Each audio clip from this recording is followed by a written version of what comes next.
Estamos começando mais um Te Contei, num oferecimento de D1 Empreendimentos aqui no nosso Beach Club na Praia de Atlântida, esse estúdio que tá uma delícia, pé na areia aqui, ó. Estamos gravando de chinelo de dedo. E essa temporada a gente celebra o amor. E hoje, quem é que tá aqui? Ela, eu diria que é a principal influencer do Rio Grande do Sul. Ele, um dos principais empresários do país. Só que eles nunca deram uma entrevista juntos. Pela primeira vez, uma honra aqui pra gente, eles vão falar juntos sobre o amor, contar um pouquinho dessa história deles. Com a gente aqui, eles têm 16 anos de casado, 23 anos juntos, Cláudia e Pedro Bartelli. Sejam muito bem-vindos.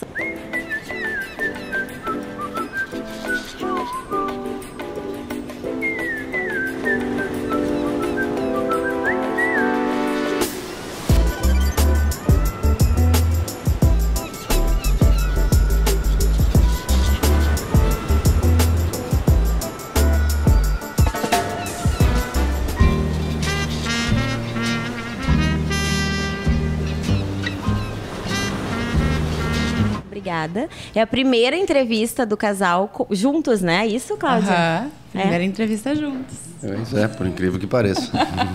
Pois é. Amei. Tô me sentindo lisonjeada. Nem eu sabia. Viu uma coisa que eu não sabia da vida do casal? Olha aí, ó. Tanto tempo juntas. Né? Verdade. A gente vai celebrar o amor nessa temporada, né? E por isso eles estão aqui para contar um pouquinho dessa vida de casal. Cláudia de Novo Hamburgo, né? Pedro de Porto Alegre. Farroupilha. Se conheceram em Porto Alegre. Vamos começar dessa história? Porque é um amigo aí que foi...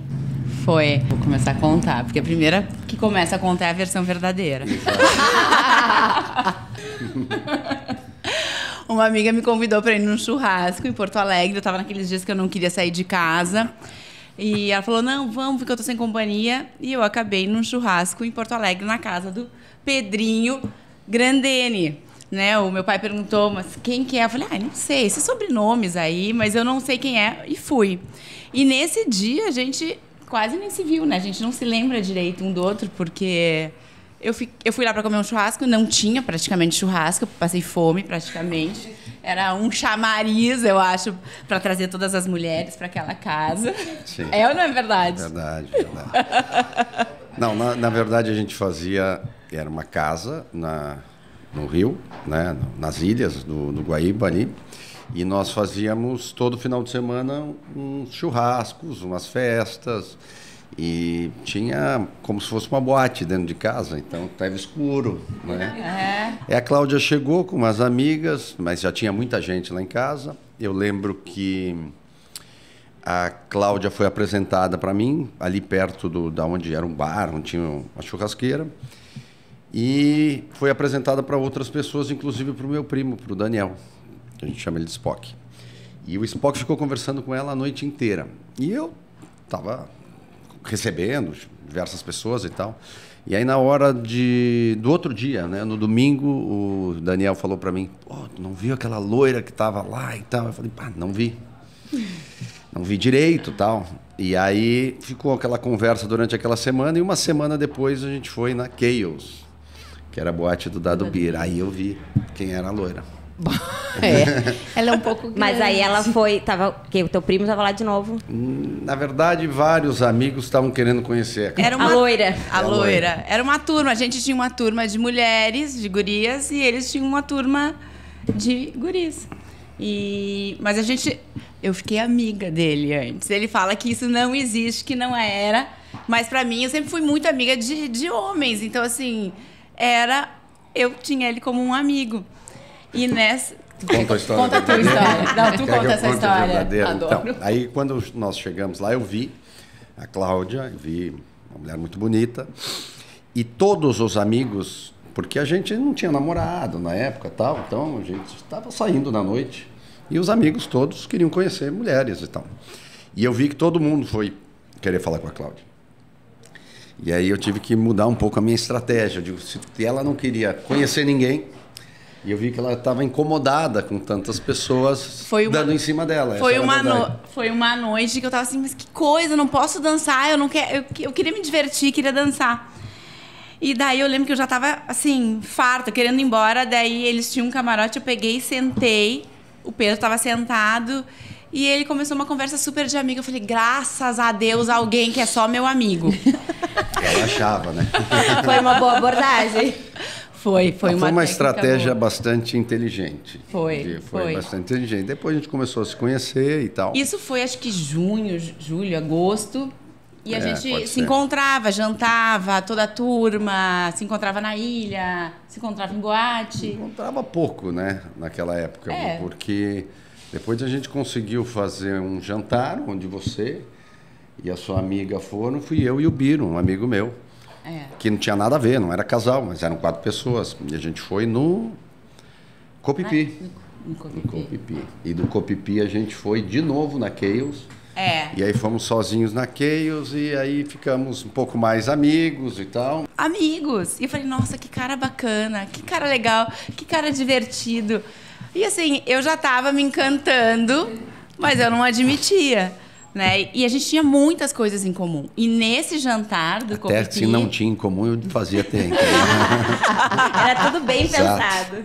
Exato. Sim, tudo falava, nossa, que coincidência. Que maravilhoso. Nossa. E daí, nesse jantar do Copipi, eram tantas coincidências que ele olhou pra mim e falou assim, quando eu tiver 30 anos, eu vou casar contigo.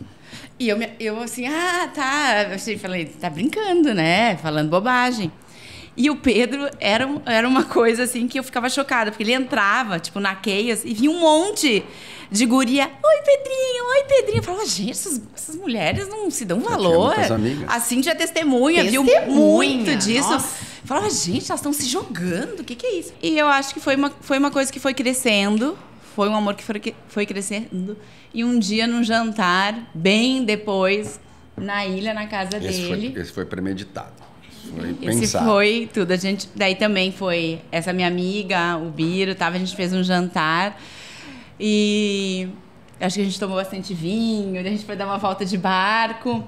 Essa é a parte boa, porque aí a gente saiu de barco, a gente tomou um pouco de champanhe, vinho, não lembro, e voltamos. Quando voltamos, era hora de se despedir e todo mundo ir embora. E eu disse, bom, eu estava vendo que tinha muita gente querendo conhecer a Cláudia mesmo durante essas semanas e tal. E eu digo, olha, bom, agora é a minha oportunidade, tá aqui em casa tal, ou eu vou ficar com ela, ou vou ficar com ela. E aí nós saímos do barco e fomos entrar em casa. E eu lembro que a gente fechou as portas, assim, tinha umas janelas de vidro, e o cachorro do vizinho latiu. E ela falou, tem cachorro aqui? Eu falei, não, tem o do vizinho. E peguei ela pelo braço e levei ela lá para fora para ver o cachorro. E aí eu fui até a beira do rio, e ali tinha uma grade, eu coloquei a Cláudia ali encostada para ver o cachorro do vizinho e já pressionei. Ó, ela caía no rio, ela me beijava. Ele me agarrou. Entre cair no rio e dar um beijo. É isso aí, ela teve que escolher. Foi muito engraçado, ele me agarrou. Assim, foi surpresa. Eu falei, meu Deus, o que eu tô fazendo? Tô ficando com o Pedro. E daí, mas eu juro que eu pensei, nossa, o melhor beijo que eu já dei na minha vida. E daí ele falou assim pra mim, a gente vai ficar pra sempre juntos. Exato. Eu sabia. Ele falou. Eu sabia, eu já tinha falado pra ela. É bom aquariano, né? Visionário. Ele falou, a gente vai ficar pra sempre juntos. Eu pensei, deve falar isso pra todas. Deve Primeiro falar beijo, pra né? todas isso, né? Eu falei, tá bom, Logo depois disso, a gente marcou um domingo na ilha, um sábado, pra andar de barco. E daí, ele tava com um amigo dele, que levaram champanhe, cerveja no barco. E daí esse amigo, a gente no meio do rio, falou assim, não tem copo pra tomar cerveja, né? Que era aquelas longas, né? Falei, um amigo meio fresco mesmo. E daí eu falei, tá ótimo, não precisa. Abri e tomei no bico. E ele falou, essa é das minhas. Porque eu falava, esse cara deve ser meio cheio de frescura, não sei, tinha uma imagem. E quanto mais eu fazia as coisas sem frescura, mais ele dizia, você é a mulher da minha vida, nossa, essa é das minhas. Eu falava, nossa, tá dando certo. Mas sabe que aí foi um período assim, difícil, por sinal, porque eu já estava apaixonado, e a Cláudia tinha os seus compromissos aqui na praia mesmo, vim com os pais dela para cá, eu já tinha alugado uma casa com um grupo de amigos em Angra dos Reis, para passar o Réveillon, e eu falei para ela, se você quiser ir comigo para Angra, eu alugo outra casa, eu deixo essa aqui, vamos só nós. Aí ela não podia, tinha que vir para cá, os pais já tinham um compromisso, então eu acho que a gente fez uma despedida, né? Cada um foi viajar para um lado, numas férias divertidas, boas, mas que a gente ficou, pelo menos eu, nessa época, fiquei pensando na Cláudia o tempo inteiro e tentando me comunicar com ela, ligar, e eu estava numas férias muito legais com os amigos, em Angra dos Reis, barco, muitas festas, mas o tempo inteiro pensando na Cláudia. E essa distância é boa às vezes, né? Eu acho nesse início de relação, porque a gente tem vontade de estar sempre junto. E quando não pode, eu acho que é bem isso. Fica com a cabeça e da saudade, aquilo vai aumentando. Eu lembro que no ano novo, foi no ano novo, né?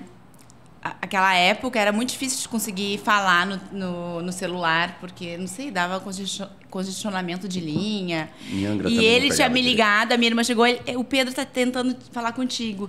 E eu vim pro Ibiza com uns amigos e a gente tentou se ligar toda noite, mas não conseguia se falar. E daí na volta, como é que foi?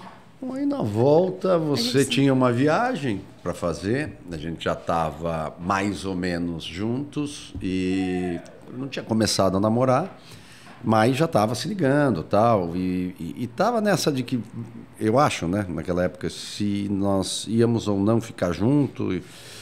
E aí você tinha uma viagem marcada, eu acho que era para Los Angeles, e eu fui no aeroporto de São Paulo encontrar vocês. É porque ele morava em São Paulo. Eu fui de surpresa, encontrei elas no check-in lá. Aí a gente combinou de eu ir para os Estados Unidos encontrar elas. Aí Miami. Eu tinha um apartamento em Miami, aí eu disse... Já tinha naquela época. Aí eu disse, você vai para Los Angeles, volta para Miami e eu te encontro em Miami. E era o meu aniversário. Era o dia do aniversário dele. Aí eu passei e fui passar meu aniversário lá. Elas chegaram no dia do meu aniversário, eu peguei elas no aeroporto de Fort Lauderdale, vocês pousaram lá. Engraçado, né? Porque a gente era bem jovem mesmo. Aí a gente foi para News Café, né? No dia do meu aniversário. E eu pedi uma champanhe, o cara não quis me vender porque eu não tinha identidade. E daí ele botou 2 copos só na mesa, porque a gente estava em 3. E daí... Eu não podia, porque eu tinha que comprovar que eu tinha mais de 18 anos. Era bom nessa época, né? Parecer que era mais novo. Mas aí tomamos uma champanhe lá, comemos algumas coisas, voltamos para o apartamento. E aí pode contar. Quer contar? Daí, até então não tinha acontecido nada. Né? A gente tava ali só de namorinho, só de beijinhos e não sei o quê. E daí, naquele dia, a gente ficou no apartamento dele. Eu tava num outro quarto com uma amiga. A gente tava no apartamento dele. Falou, eu preciso conversar contigo. Tava só eu e ele, daí, aquele momento. E daí eu falei, conversa, né? Não, eu quero me perguntar uma coisa pra ti, sério. Eu falei, pergunta, né?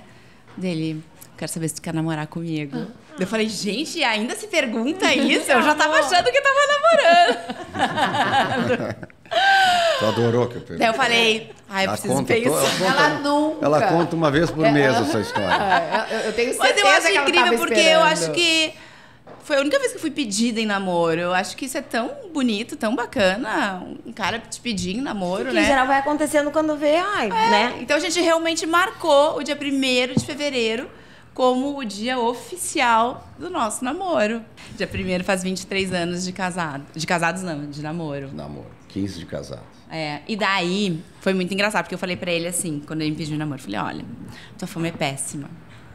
Todo mundo me fala que tu não fica com ninguém, que tu namora e que não namora a sério. Então o negócio é o seguinte, ele ficava com todo mundo. Daí eu falei, tua fama é péssima. Tu vai ter que me provar que tu não é esse cara que tá todo mundo falando.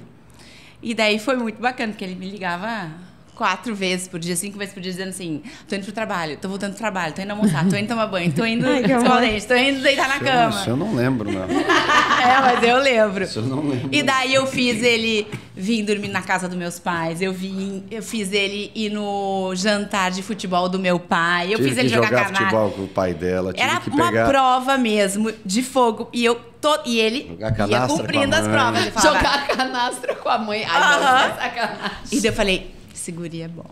Esse guri é bom. Ah, não, mas teve uma coisa antes da viagem. Porque ele falou assim, não, eu quero te encontrar na viagem, não sei o quê.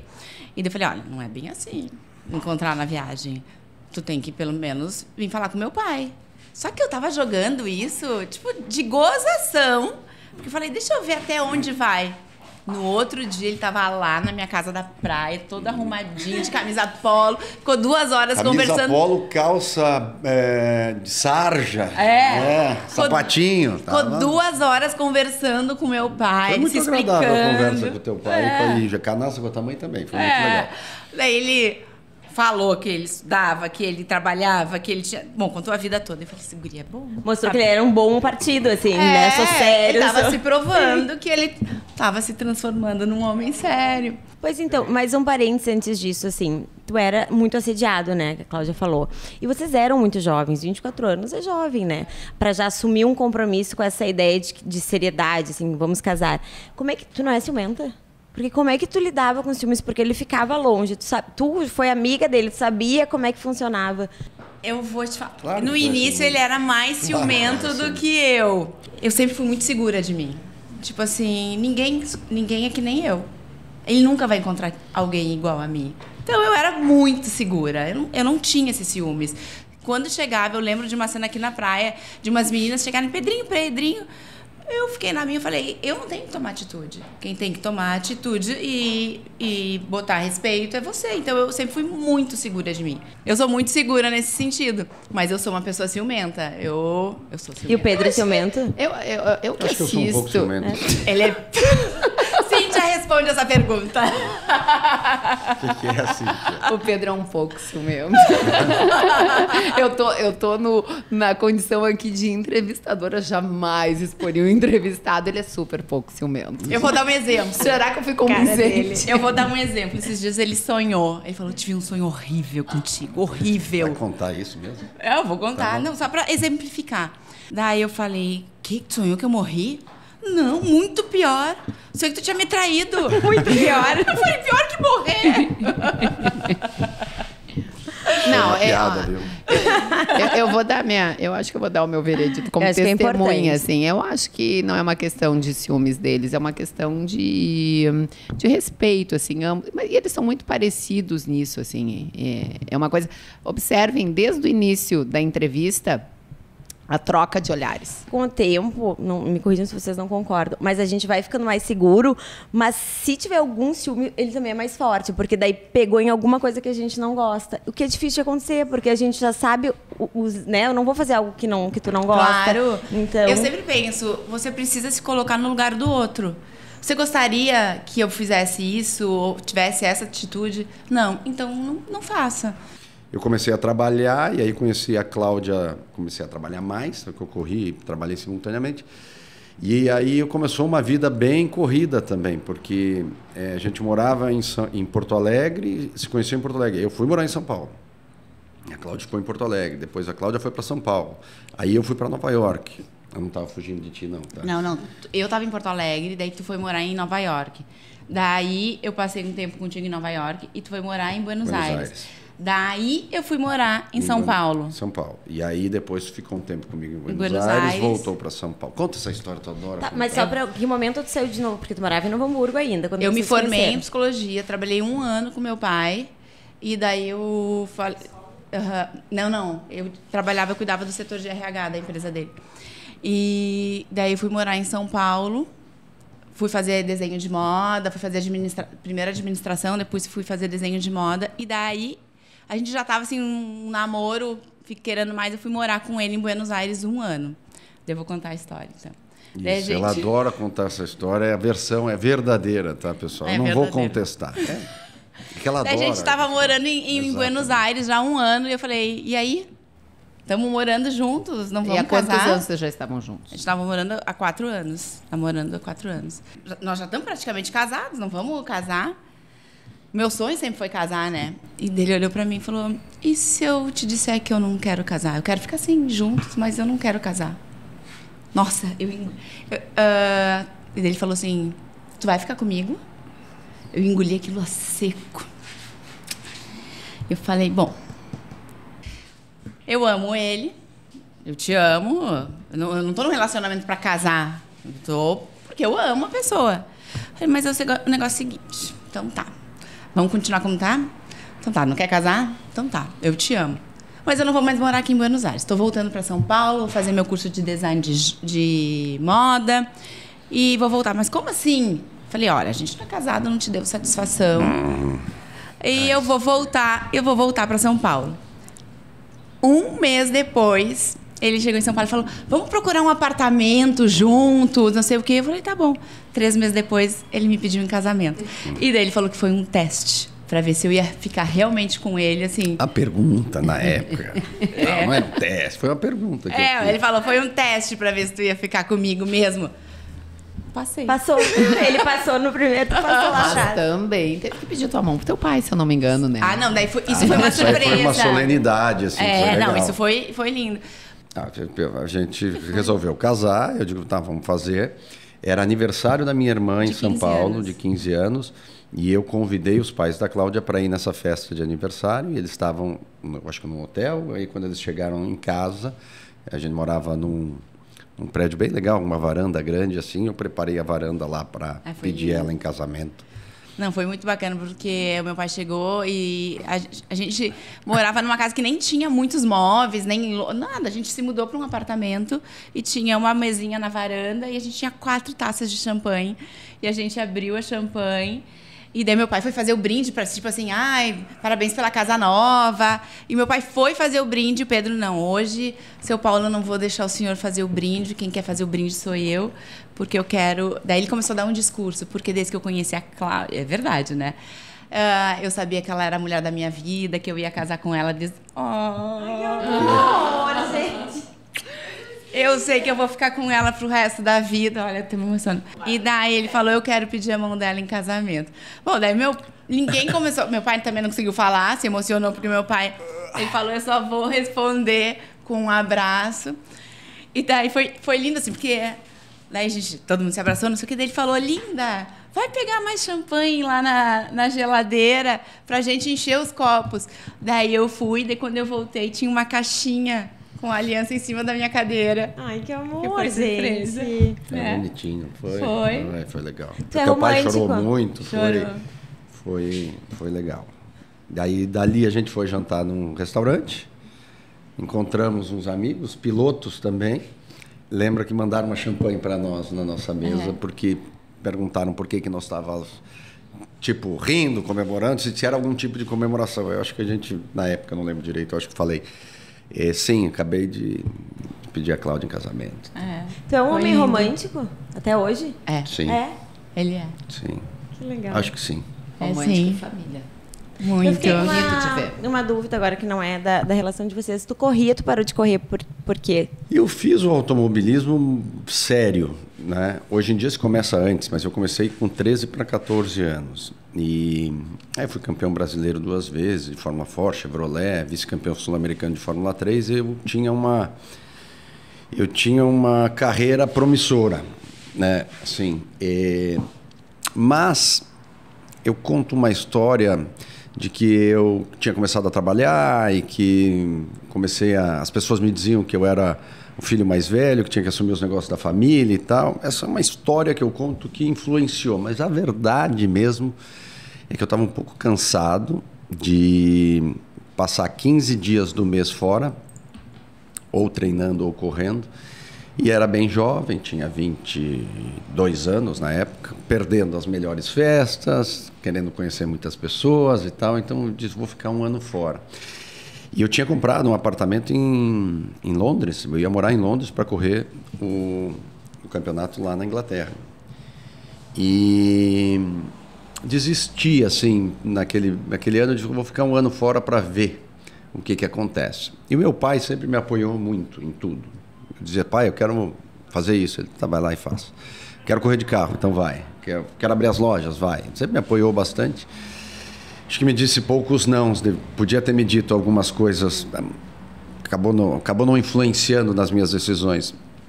Só que aquele ano que eu parei de correr, nos primeiros 6 meses, foi como se desprendi, fiz tudo que eu queria fazer, viajei, fiz festas todas e comecei a sentir muita falta. porque tem uma coisa que se faz, fazia na época, hoje se faz muito, que é treinar muito com a cabeça. Então, antes de dormir, sempre eu fecho os olhos e imagino a pista, as situações que vão acontecer, porque quando elas acontecem realmente, você já está treinado na cabeça. Aprendi isso com o Rosito, lá em Porto Alegre. E eu digo, se eu voltar agora, eu vou voltar muito melhor. Porque eu treinei tanto e me dei conta de tanta coisa que eu poderia ter feito melhor. Só que aí eu tinha aberto as lojas, eu tinha começado a trabalhar nesse negócio. Eu digo, não, se eu chegar para o meu pai e dizer para ele agora, pai, eu quero voltar a correr, ele vai dizer, pô, se decide, né? Que foi um investimento feito em mim durante esses anos. Foi um grande investimento. Quantos anos correu? Eu corri 8 anos. 8 anos. Eu fiquei 8 anos correndo, 8 para 9. Nono ano eu parei. No 9º ano eu parei. Mas era uma decisão. Ou eu ia morar na Inglaterra, no frio, para seguir essa carreira, ou ia ficar no Rio Grande do Sul. E o Rio Grande do Sul era muito bom. Sabe que eu ganhei a corrida dia 3 de dezembro de 1997. Eu ganhei a última corrida do Sul-Americano de Fórmula 3 e nunca mais botei minha bunda num carro de corrida. Nem lazer, nada. Nunca mais corri. Uma hora ou outra eu ando num kart com meus filhos, tal, mas assim, nunca mais sentei num carro de corrida. Porque também a Fórmula não é um negócio que você senta e sai andando, né? É perigoso, tem que estar preparado, tal. E eu fui deixando de lado, aí eu comecei a fazer outros esportes, como esqui na água, sem esqui, que era uma coisa que eu gostava muito de fazer, que era de muita velocidade, e comecei a me ocupar com o trabalho. Tá, e aí desse pedido de casamento pro casamento foi quanto tempo? Ele me pediu em casamento dia 24 de novembro e a gente casou dia 6 de outubro do ano seguinte. Menos de um ano? Menos de um ano. E daí foi muito. Daí tem uma história que eu também sempre conto. Que a Norinha que organizou o nosso casamento, ela e a Betina, a Norinha perguntou assim, ela falou assim, Cláudia, eu tive uma ideia sensacional que eu vi num outro casamento, que assim, o bolo são os anos que vocês namoraram. Eu falei, Deus me livre, bem capaz, imagina as pessoas vão olhar pro bolo e vão falar, escuta, quanto tempo que lhe enrolou ela? Eu falei, não. Não dá, 7 andares não vai dar. Foi um casamento super tradicional. Foi um tio padre meu que fez o casamento. Então foi um casamento, foi na igreja. Tem um tio que é padre? Tenho 2. Dois tios padres franciscanos. E um tio muito querido que hoje já é falecido, que foi o Frei Benício, fez o nosso casamento. Então foi super bacana. E realmente o casamento, apesar de ser, ele foi black tie, mas não tinha frescura nenhuma. Eu acho que isso é uma característica da gente, né? A gente gosta do que é bonito, a gente gosta tudo lindo. Mas é sem frescura. Então, a festa foi até às 8 da manhã. Às 8 da manhã, eu olhei para a Cláudia e tinha, assim, umas 50 pessoas na pista de dança. E estavam dançando como se tivesse começado a festa. E eu olhei para a Cláudia e disse assim, deu tudo certo até agora, né, Cláudia? Vamos embora.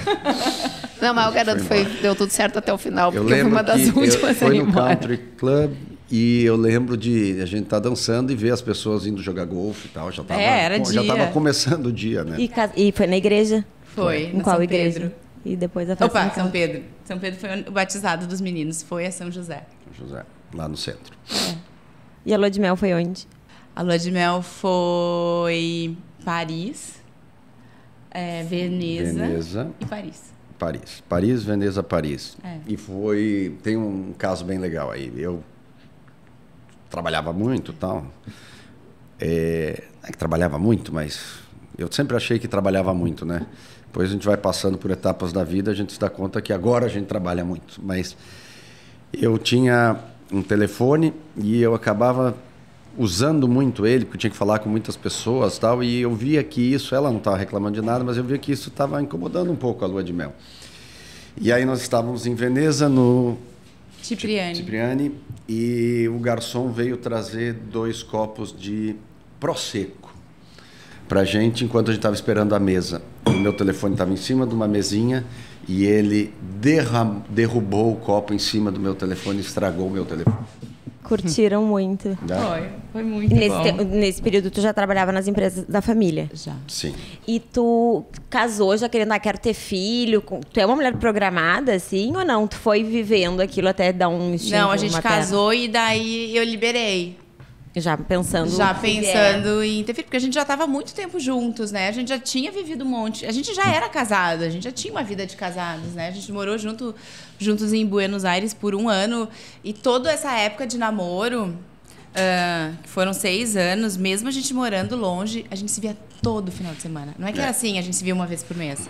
A gente se via todo final de semana. Ou ela ia, ou eu vinha. Eu tinha... Primeiro eu trabalhava com meu pai, então eu tinha disponibilidade. Então eu saía na quinta, encontrava ele, ia embora na segunda de manhã. E depois eu trabalhava numa loja em São Paulo, que eu coordenava os horários. Então eu tinha essa disponibilidade. Então acho que em 1 ano a gente não se viu um final de semana. Porque ele foi pescar na Amazônia. Em Nova York que tu ficou. Um mês. Foi a única vez. Sobreviveu? Eu acho que foi o tempo maior. Gente, quando ele foi, eu lembro que eu chorei. Parecia que ele estava indo embora para sempre. Ela e a Jo, minha irmã, Nossa. no aeroporto, como se eu estivesse indo embora para sempre. Mas 1 mês depois eu estava lá, fiquei 2 semanas, daí voltava para o Brasil, ficava 2 semanas, depois eu voltava 2 semanas. Então eu fiquei muito indo e vindo, e daí no último mês eu fiquei com ele, em Nova York. Mas daí a gente liberou. Eu logo engravidei, mas eu tive uma gravidez tubar, então eu perdi. Daí a gente casou em 2007. Eu consegui engravidar do PP em 2010. Mas essa história tem que contar. Essa história tem que é muito contar. boa. Eu acho que é a primeira grande adversidade da vida do casal. Ela teve uma gravidez e eu estava indo pescar na Amazônia e eu lembro que eu estava em São Paulo e ela me ligou dizendo, olha, estou indo para o médico, vou ter que fazer uma operação e tal. E ela eu estava com uma hemorragia e não sabia. Daí eu peguei, logicamente cancelei minha pescaria e fui para o Rio Grande do Sul. E vi a Cláudia bem mal, assim, porque acompanhei a cirurgia, ela estava correndo risco, inclusive. Né? Porque eu achei que estava no período e eu não estava, eu estava com uma hemorragia há 8 dias. Ah, tu não sabia que estava grávida? Não, eu sabia que eu estava grávida, que eu tinha uma gravidez tubária. 8 dias de hemorragia? 8 dias de hemorragia. Eu tive cólicas, só que eu era muito forte pra dor. Eu falava, tô sentindo cólica, vou pra academia, eu vou malhar, eu vou tomar um negócio, porque se eu fizer ginástica, vai passar a minha dor. E não passava. E a gente morava em São Paulo. Daí o Pedro... Eu fui pra Novo Hamburgo, e como ele ia pescar na Amazônia, eu falei, eu vou ficar 1 semana na praia, porque era fevereiro, Sim. com a minha mãe. Só que eu passei em Novo Hamburgo, eu falei, quer saber, eu vou passar na minha médica, antiga. Liguei pra ela e falei, assim. Ela falou, vai direto pro ultrassom. E daí a médica perguntou, tu pode estar grávida? Eu falei, olha, posso. Né? Mas assim, a gente tinha passado em Punta umas férias, 40 dias, e a gente só se via no final de semana. Eu falei, é difícil. E daí ela fez o exame e falou, não, tu tá grávida, tu tá com uma gravidez tubar, tu tem que ir agora pra emergência do hospital, porque tu tá com uma hemorragia. Essa cirurgia dura 20 minutos quando tem uma gravidez tubária. A minha durou muito tempo. Saiu branca, tal. Bom, mas tu te recupera rápido. Super. Porque tu é muito forte. Então ela teve dificuldade de engravidar, inclusive por causa disso. Então a gente acabou tentando várias vezes e tal. E a gente foi buscar um acompanhamento para ver quando que ela estava melhor no período e tudo mais. Você tomou alguns hormônios, algumas coisas ela tomou para ela poder engravidar. E ela não conseguiu. A história, vamos fazer a história curta aqui. E aí eu via que ela estava na cabeça dela muito preocupada se ela ia poder engravidar ou não, se ela ia ter filho ou não. E aí chegou um momento, eu acho que era agosto, setembro, que eu disse para ela, agora chega. Vamos parar, a gente parou de ir no médico, parou de fazer os acompanhamentos, parou tudo. Eu digo, olha, agora nós vamos passar umas férias ótimas e lá em janeiro a gente pensa o que a gente vai fazer de novo. Logicamente, ela estava grávida em dezembro. Eu tenho convicção disso. Ela esqueceu, né, essa preocupação. Caravaggio foi antes ou depois? E aí nós fomos a Caravaggio também. Porque o médico falou, eu não consegui. O médico falou, olha, tu não vai conseguir engravidar. Não tem chance, as tuas chances são mínimas, porque tu tem uma trompa e a outra, a gente fez um exame, ela tá entupida. Então, tu não vai conseguir, a não ser se você fizer tratamento. Daí o Pedro falou, vamos pensar isso pro ano que vem. E daí eu fui para Caravaggio. Eu lembro que eu entrei na igreja, eu chorei. Eu falei, nossa, como eu queria ser mãe. Tanta gente que engravida sem querer, né? E eu quero tanto. Isso foi em outubro. E em novembro eu senti uma dor muito forte, a gente estava em Fortaleza. Fortaleza. Eu passei mal, eu tive que ir para o hospital, me reviraram, passou, não era nada. No Natal, dezembro de 2009, eu descobri que eu estava grávida do PP, no dia do Natal. Você descobriu com quanto tempo? Eu descobri bem no início, porque assim, o meu ciclo nunca foi regular. E estava atrasado. Eu liguei pro médico e falei, olha, a gente vai viajar no ano novo, eu queria tomar alguma coisa para menstruar.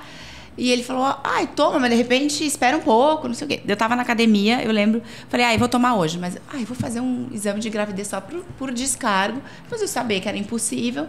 Falei, se tiver uma vaga na frente da farmácia, eu vou parar e vou fazer o exame.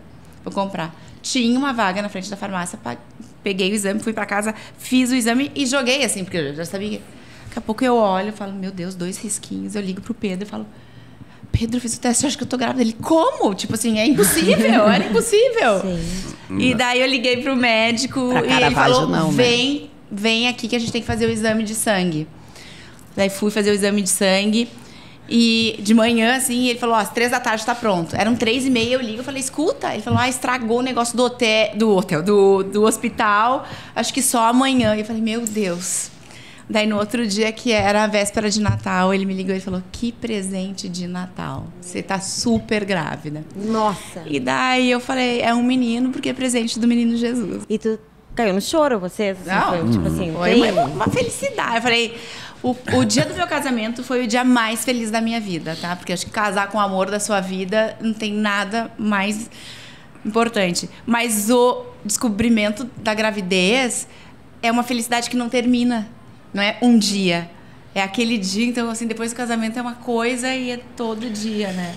Teve esse processo todo. Então, ela tinha dificuldade em engravidar. Nós fomos a Caravaggio, que psicologicamente é muito bom, ir lá tomar água de Caravaggio em Farroupilha. E eu falo sempre que é um lugar que tem uma energia muito boa. Eu gosto muito de lá. Sempre que eu posso, eu vou. E aí, mas eu tenho convicção de que, tirando a preocupação da preciso engravidar, será que eu vou conseguir? Ela relaxou e aí ela conseguiu. Tu é um homem de muita fé. A gente sabe que é uma mulher de muita fé. Tu também é um homem de muita fé. Eu tenho minhas crenças, assim. Eu acredito muito em algumas coisas, mas não sou tão religioso, assim. Não sou Ele é espiritualizado. Sou bastante. E, por sinal, acontecem muitas coisas comigo, muito... que me fazem pensar, assim. Tem pessoas que vêm falar comigo que nunca me viram e me falam coisas que ninguém sabe. Eu tenho muita conexão com algumas pessoas da minha família. Quando eu penso, eu toco o telefone, seguido, assim. Eu acredito muito nas energias, assim. Voltando para a gravidez, como foi essa gravidez? Porque o medo de perder deve ter estado contigo o tempo todo, não? Conseguiu lidar com isso? Ela falou o seguinte, esse não sai mais daqui. Eu falei, como eu sou uma pessoa de muita fé, falei, gente, não é por acaso que eu descobri no Natal.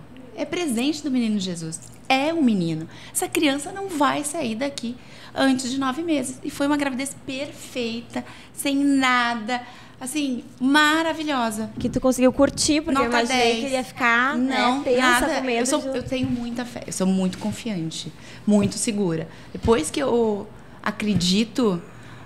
Não tem nada que vá... Não tem nada que vá contra Deus, né? Mas segue aí. Veio o PP maravilhoso. Depois Vitória.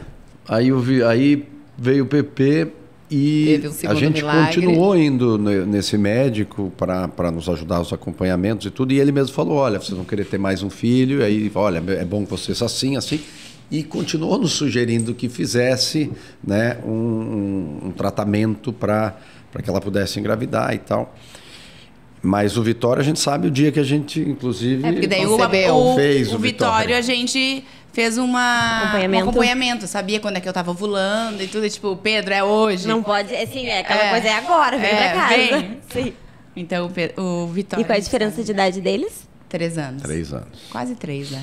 E depois não quiseram mais tentar uma menininha? Olha, eu até fui pro terceiro, porque todo mundo falava assim, não vai tentar menininha, não vai tentar... E eu acho que, assim, às vezes nem é um desejo nosso, mas todo mundo pergunta, tu vai tentar menininha? A pressão social.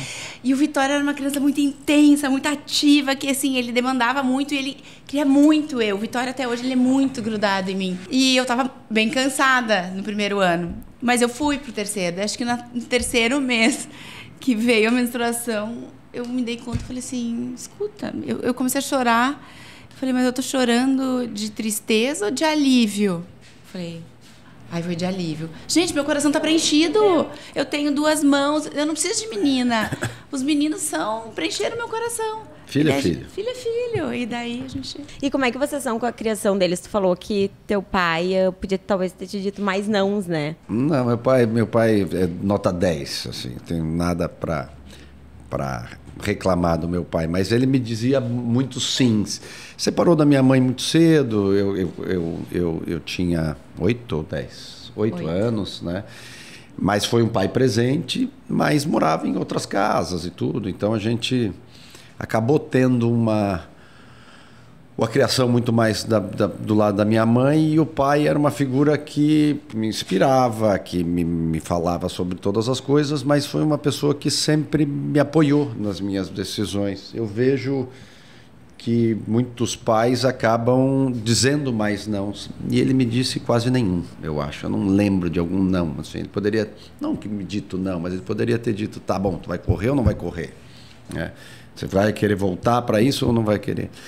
Eu acho que algumas coisas eu acho que eu repito, mas eu sou diferente. Eu com eles, eu sou pai, sou amigo, mas e ainda mais com 2 meninos, né, em casa, eu digo bastante não para eles.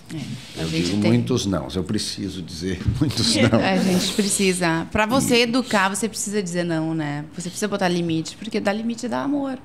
Não dá para dizer sim o tempo todo, porque a gente convive tem esse convívio do dia a dia, que eu acho que era a questão do pai do Pedro, que não estava 24 horas juntos. Quando você está educando uma criança, você precisa dizer não. E é tão engraçado, porque quando você diz não, primeiro eles não gostam, depois eles te agradecem. Eles entendem que o não é amor. A primeira vez que você realmente põe limite no teu filho com um pouco mais de força, não física, mas você se impõe mais, às vezes você fica chateado, porque você vê a criança triste e tudo mais. E aí quando você descobre que ela dá uma volta, depois ela volta e começa a vir perto, você vê que ela realmente coisa, né? Eu sempre digo a maternidade, a paternidade, ele é um aprendizado na constância, né? Onde tu tá na atuação do papel. Eu acho que vem a nós também porque imagina, para tu que teve pouco limite, tu não aprendeu esse caminho. Tu tem que trilhar ele sozinho e descobrir as dores e os sabores, né? Então, eu acho que esse é o grande desafio da maternidade, quando a gente repete os pais da gente, ou quando a gente faz diferente, é um caminho totalmente novo que a gente não sabe onde vai dar, mas eu acho que o mais bonito de ver é que vocês são muito presentes e não desistem dos filhos de vocês. Vocês estão sempre aprendendo, e eu acho que isso é a grande sabedoria de uma família. Muito. Se um tomou uma atitude, o outro aceita. Porque eu acho que o grande segredo da educação é os pais estarem unidos em concordância. Eu vou falar que agora também, até como amiga, o Pedro vem de uma família Bartelli, né, que é da Grindene, então eu acho que isso até para um homem é uma pressão muito grande de pegar esse legado.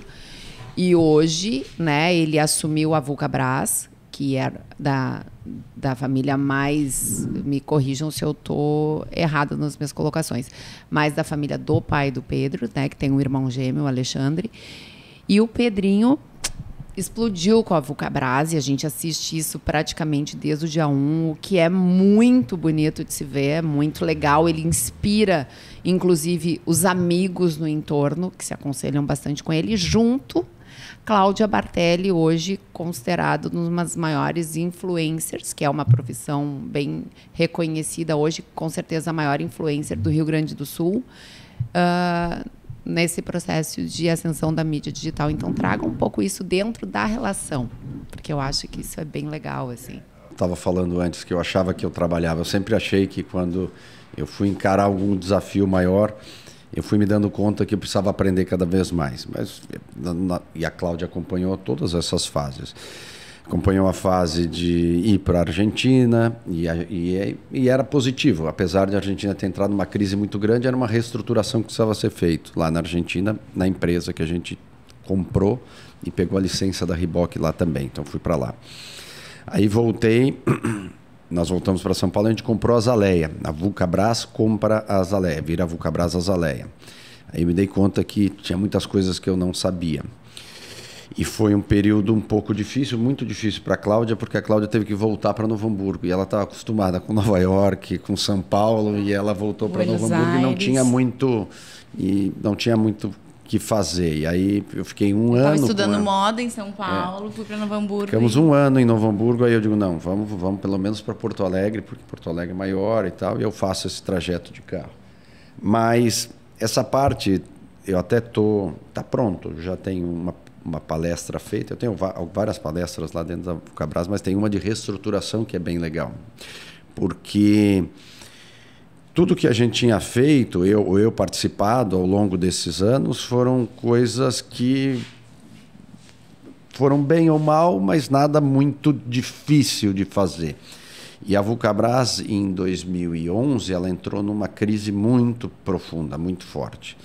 Eu lembro que eu tinha um monte de feridas no corpo, de nervosismo e tal, porque a empresa passou por uma dificuldade enorme, assim, era um caso quase de não conseguir dar a volta. A gente teve que contratar uma consultoria, tivemos que fazer uma reestruturação muito profunda.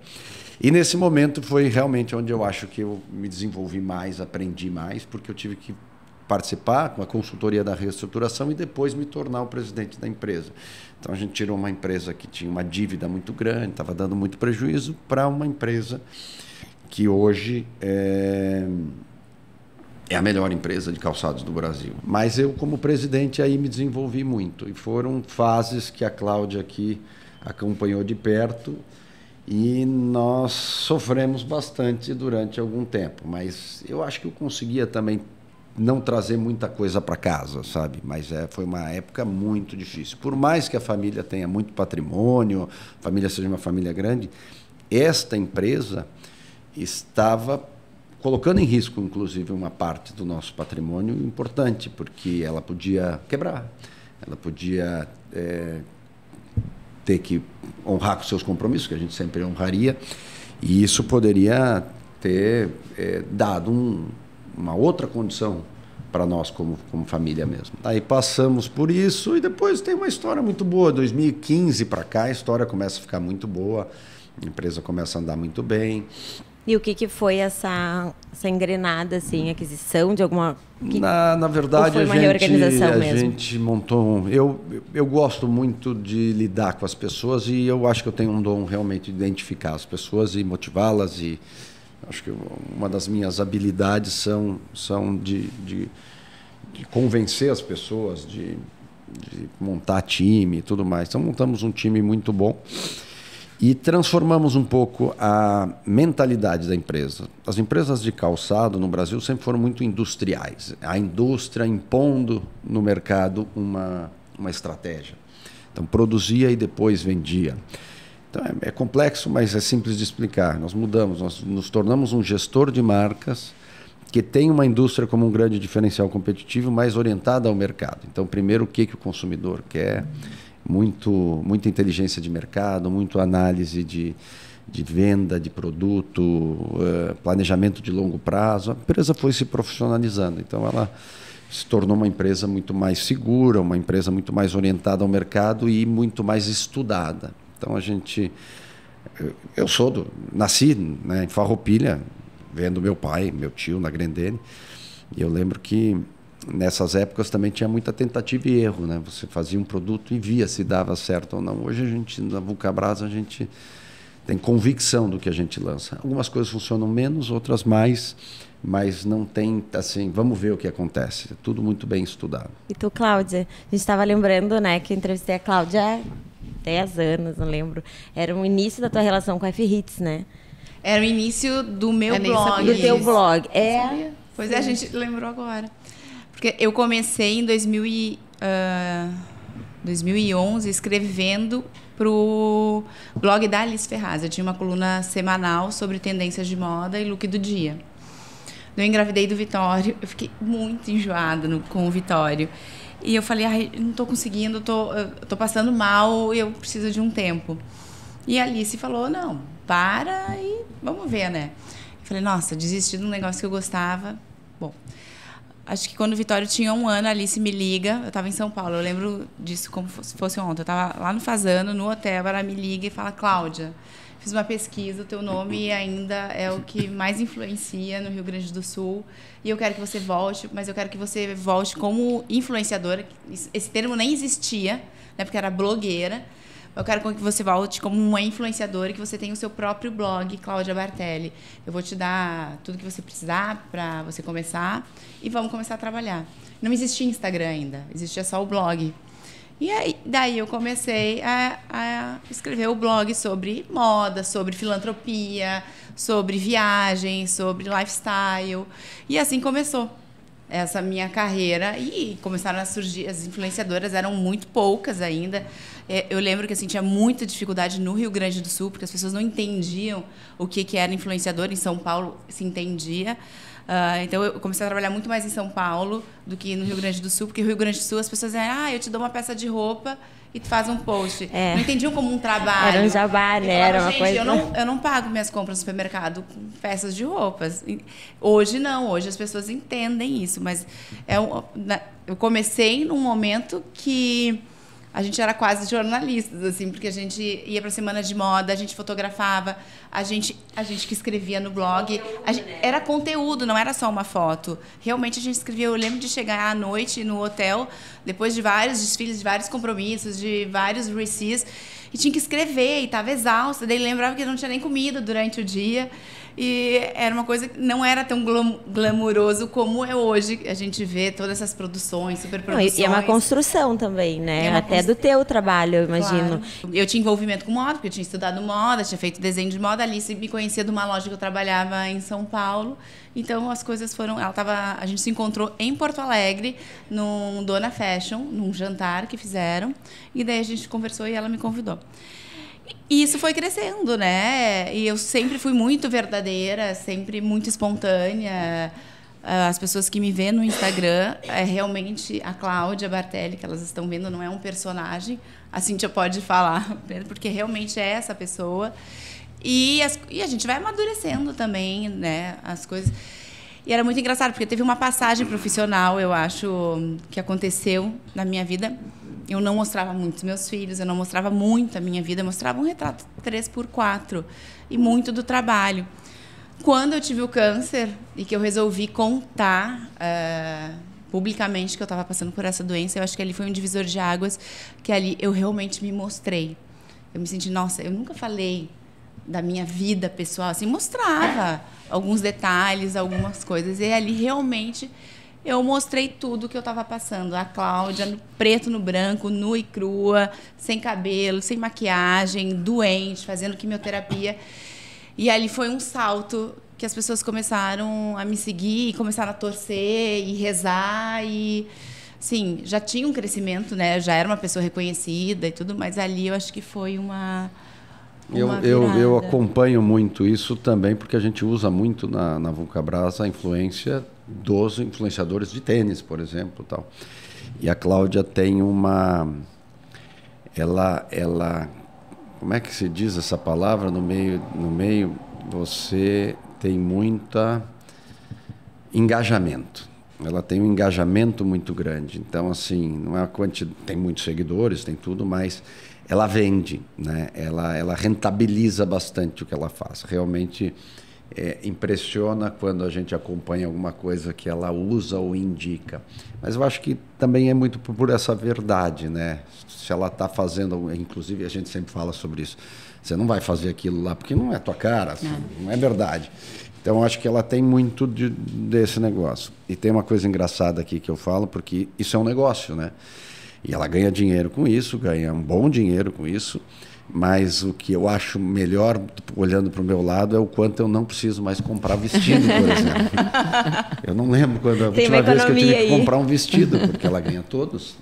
Olha a economia que tem só de vestido. A gente vai em muitos eventos. E o que acontece com esses vestidos todos que tu ganha? Que vamos aproveitar o Então, gancho, eu acho né? que isso já começou antes do câncer, né? Eu sempre tive um propósito de vida de ajudar, de um trabalho filantrópico, porque eu acho que tudo...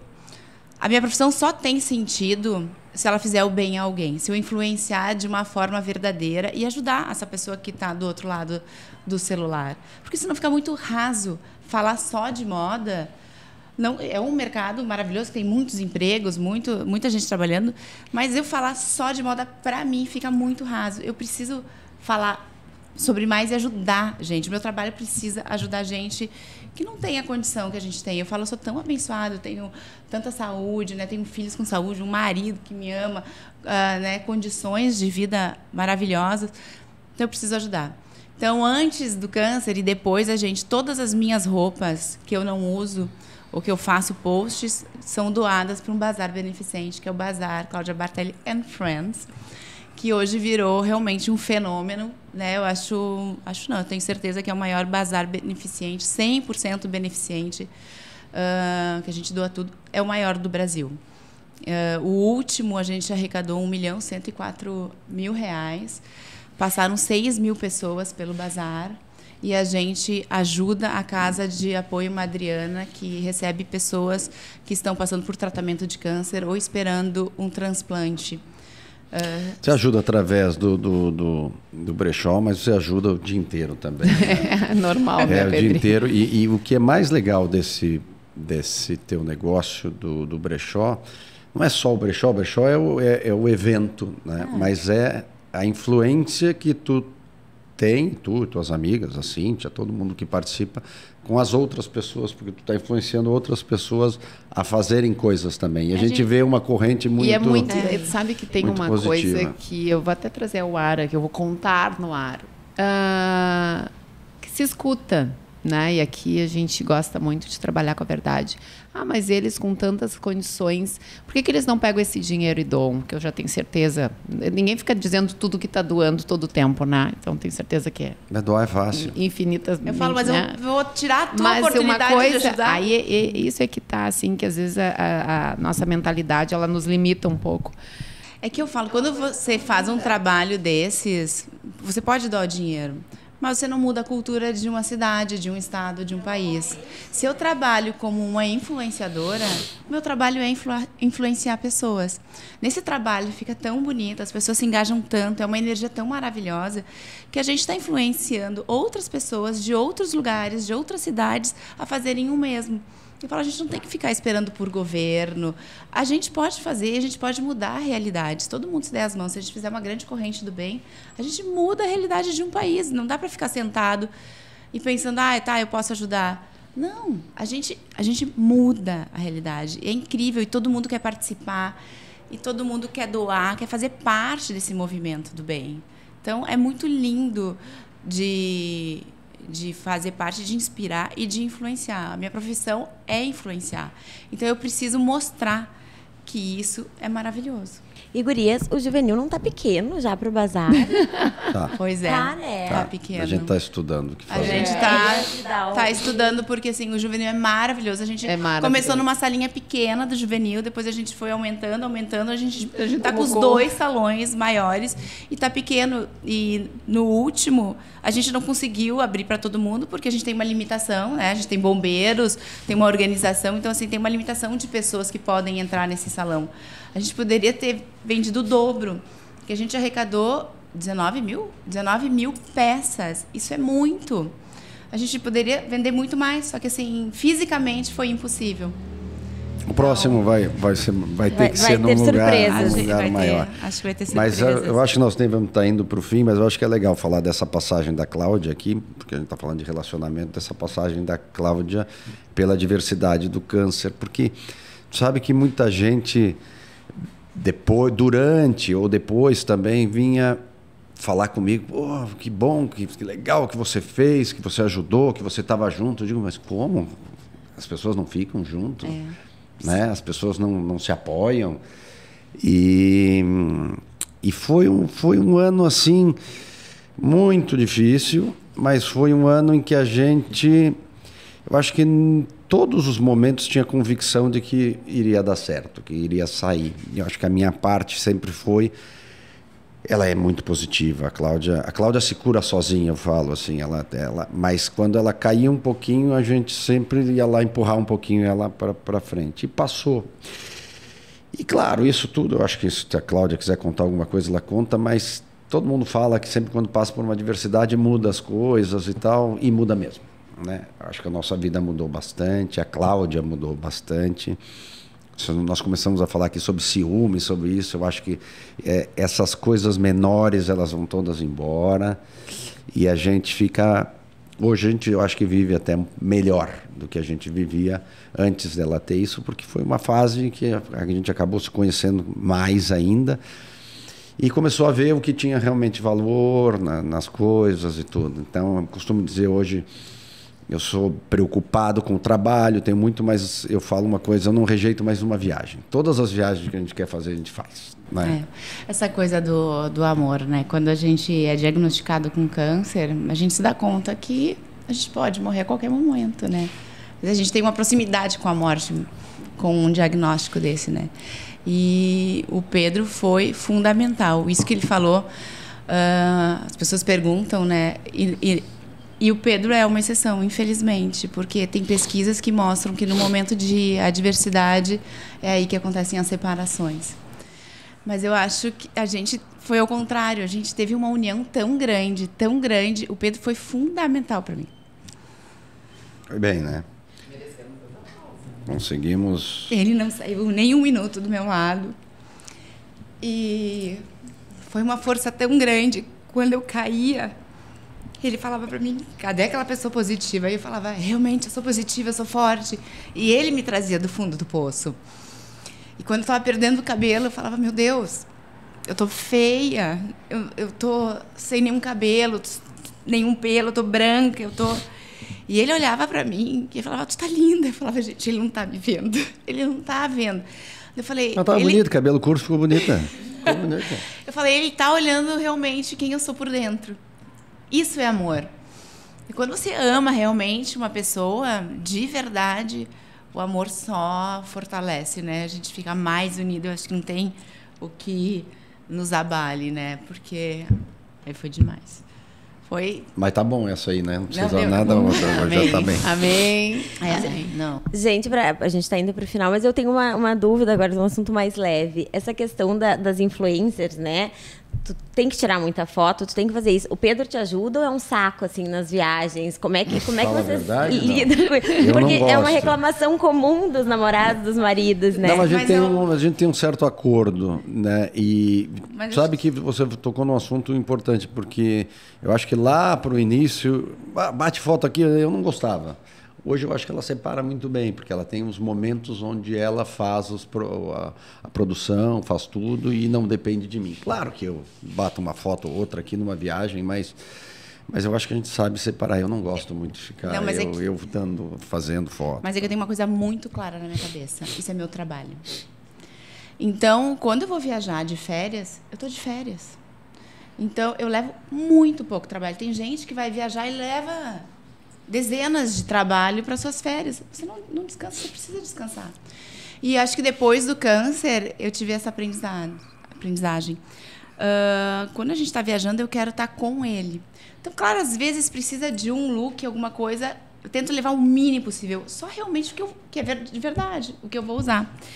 E mesmo assim, eu procuro não levar. Então, é uma foto, outra. Ele faz assim, fotos maravilhosas, mas são pouquíssimas. Eu não quero levar trabalho. Eu quero estar com ele, eu quero estar com os meus filhos. Eu separo, são as minhas férias. E daí eu vou postando muitos stories do que está acontecendo no dia a dia. Mas eu não quero fotógrafo, eu não quero cabeleireiro, eu não quero maquiador, eu quero férias. E teve uma viagem que foi marcante para mim, depois do câncer, que a gente foi viajar para Capri. E eu falei, essa viagem eu não vou postar. eu quero viver essa viagem. E foi a melhor viagem que a gente fez. Eu postei no final, porque, claro, eu tirava fotos como você vai viajar de turista. Então, eu tirava fotos. E depois, quando eu estava no hotel, assim, eu postei, acho que alguma coisa nos stories. E depois, quando acabou a viagem, eu acho que eu postei uma ou outra foto, mas eu não levei nenhum trabalho. Foi a melhor viagem da minha vida. Você precisa viver esse momento. Eu vejo, assim, muito... Ontem a gente estava numa festa e eu vejo assim, as pessoas não curtem mais um show. As pessoas não curtem um desfile. As pessoas não curtem a praia. Elas estão filmando. Elas estão assistindo pela tela do celular. Tem a foto Isso ficou me deixa famosa muito do Arco triste. do Triunfo agora foi no final do ano, né? Todas as pessoas esperando o ano novo em Paris e não Com tinha o celular. nenhuma que não estava gravando. Eu falo, meu Deus, as pessoas não... E depois não faz nada com esse vídeo também, né? A gente aprende com a maturidade. Viva o momento, viva. A vida é um presente e é esse momento agora. E você precisa viver e olhar, você precisa estar atento a isso. Se você está filmando, você não está atento. A gente está esquecendo, às vezes, até de fazer aquelas nossas fotos para consumo pessoal, de tanto que a gente está nessa batida. A melhor viagem, os melhores encontros, os melhores jantares, as melhores rodas de amigo, eu tenho certeza que elas não estão registradas. Porque elas estão sendo curtidas. Quando tem muita postagem, é trabalho, não é vida.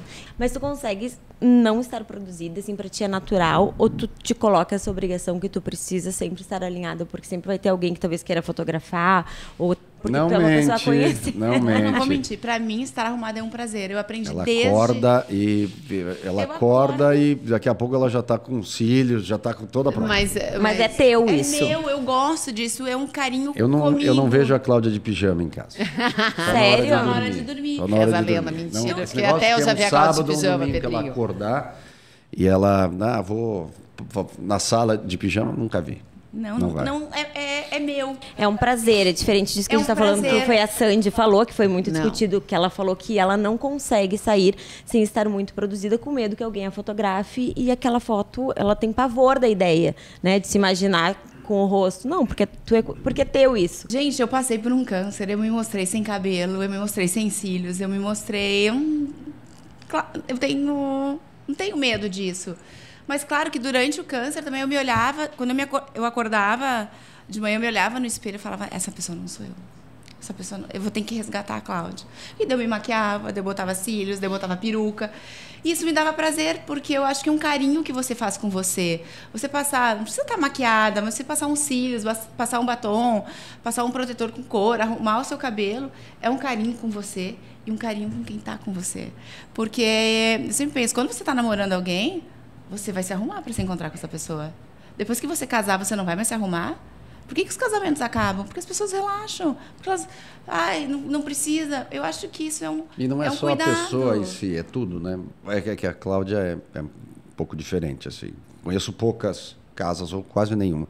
Ela arruma a casa, tem flor na casa sempre, tá tudo sempre organizado em casa, assim. Ela gosta de...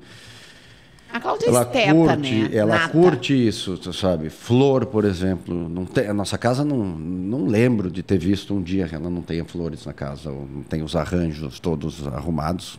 Eu gosto, porque as pessoas às vezes arrumam só para visita. É para você. Você botar uma mesa bonita, você botar flor, você tá arrumada, é para você. Eu não tô arrumada para o outro. Eu tô arrumada para mim, porque eu me amo. É isso. Ai, que amor. Sabe que eu tenho uma coisa que eu queria dizer para vocês dois aqui ao vivo. Primeiro, tô super feliz de estar com vocês aqui. Ser a primeira entrevista do casal contando essa história de vocês que é de verdade. Uma das maiores belezas da vida hoje é a transparência, a espontaneidade, esse amor assim que está no ar. Mas eu queria dizer uma coisa para vocês dois que eu acho muito legal. Pedro, continua te espiritualizando e eu acho que esse foi o maior ganho da gente que convive de fora que a Cláudia trouxe na tua vida, que é esse espiritual, e eu vejo nitidamente o quanto isso faz com que a gente cresça junto com vocês, como seres humanos. E Clauzinha tem uma... Difícil. Uma vez a tua psicóloga te pediu para tu desenhar quem tu era. E tu desenhou que tu era uma árvore.